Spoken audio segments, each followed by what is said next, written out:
अम्मी अपने कमरे में हैं, भाभी अपने कमरे में लेटी हुई हैं। भाभी की आंख खुली, जाग रही है बिल्कुल, और ये लोग भी थे। दोपहर 12 बजे दोपहर 12 बजे की बात है ये। तो उसके सिरहाने बिल्कुल, जो आप हॉरर मूवीज में क्लाउन का सुनते हैं ना, वो क्लाउन उसके सिरहाने खड़ा हुआ, और इतनी गंदी पोजीशन में कि जैसे कचरा कुंडी से निकल के आया है बिल्कुल अभी, यानी कि रैप हुआ हुआ उसके जिस्म पे और कचरा लगा हुआ, और अजीब सी शक्ल उसकी ना। तो वो तो उसकी चीख निकल गई भाभी की, वो चीखने लगी उसको देख के, तो किचन की तरफ भाग गया। और उधर अम्मी वाले कमरे से चीखने की आवाज़ आई कि कौन हो तुम, कौन हो तुम।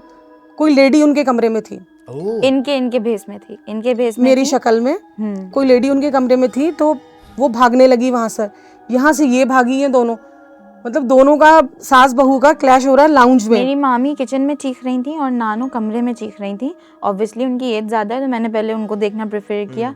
जब मैं गई तो वो चीखें मार रही थी कि अतिया ने टेरेस से छलांग मार दी, अतिया ने टेरेस से छलांग मार दी। मैंने कहा मम्मा यहाँ पे वो है ही नहीं। तो वो कहने लगी क्या तुमने मुझे पागल समझा हुआ है। अब फिर वही बात ना, मतलब कंफ्यूज करने के लिए। उतनी देर में मैं किचन में आई तो मामी मुझे कह रही हैं ये मेरे पास आ रहा है, ये मेरे पास आ रहा है। ऐसे बोलते हुए वो फेंट हो गई, बेहोश हो गई उसी वक्त। हाँ,